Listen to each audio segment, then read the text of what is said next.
अपनी टीचर के दिखाए सपनों की छांव में संध्या अपने भविष्य को तराशने निकल पड़ी थी। उसकी दिन रात की मेहनत रंग लाई।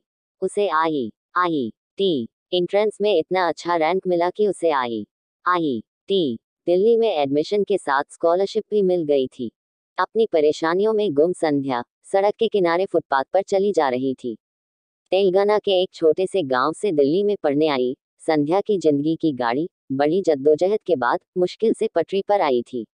एक टूटी हुई शादी और जन्म के साथ मिली गरीबी के अभिशाप से उबरने का एक ही तरीका संध्या को समझ आया था और वह थी शिक्षा।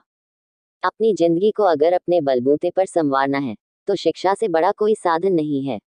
इसीलिए अपने सारे सामर्थ्य को समेटकर उसने किसी तरह अपने लिए दिल्ली की एक ट्रेन का टिकट और अपने कॉलेज की पहले सेमेस्टर की फीस जुटाई थी।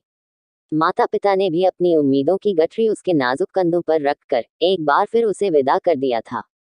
आज से कुछ साल पहले जब संध्या 18 साल की छोटी सी उम्र में ससुराल वालों के अत्याचारों से तंग आकर मायके लौट आई थी, तो उसे माँ बाप से ज्यादा सहारा उसकी पुरानी स्कूल टीचर अमृत मैडम ने दिया था।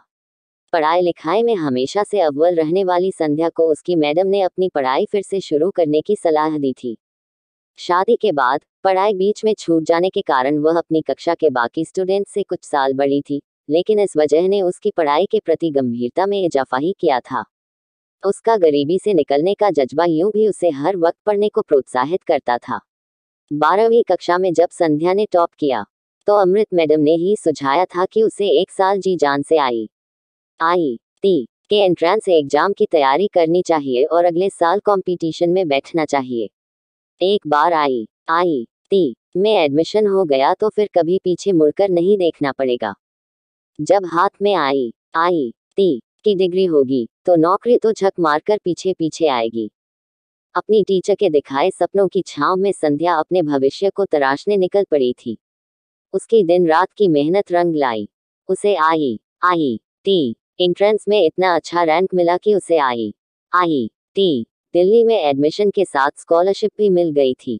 स्कॉलरशिप को जारी रखने के लिए संध्या को हर सेमेस्टर में बेस्ट ग्रेड लाने थे और उसका एक ही तरीका था, मेहनत और सिर्फ मेहनत।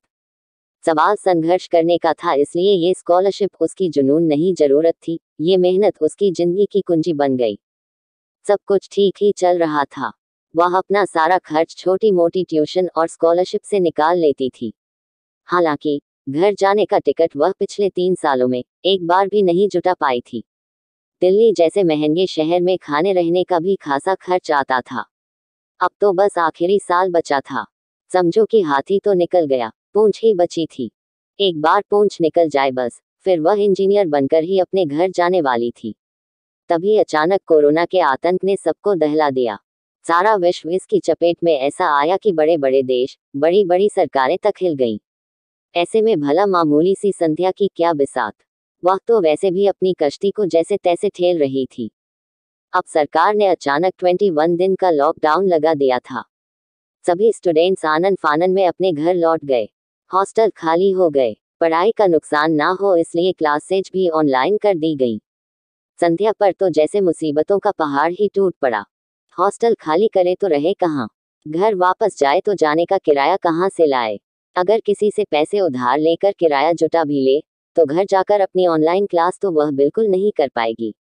उसके माता पिता की उस झुग्गी में इंटरनेट का कनेक्शन लेना और लैपटॉप खरीदना, ये सब तो उसके लिए हाथी का पांव उठाने के बराबर था।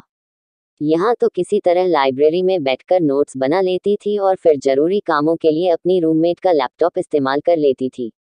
लेकिन अब कहाँ जाए, क्या करें? इसी उधेड़ बुन में संध्या अपने कॉलेज से निकलकर सामने वाली सड़क के किनारे फुटपाथ पर चली जा रही थी कि तभी उसकी नजर एक छोटे से बच्चे पर पड़ी जो सड़क के बीचों बीच चल रहा था।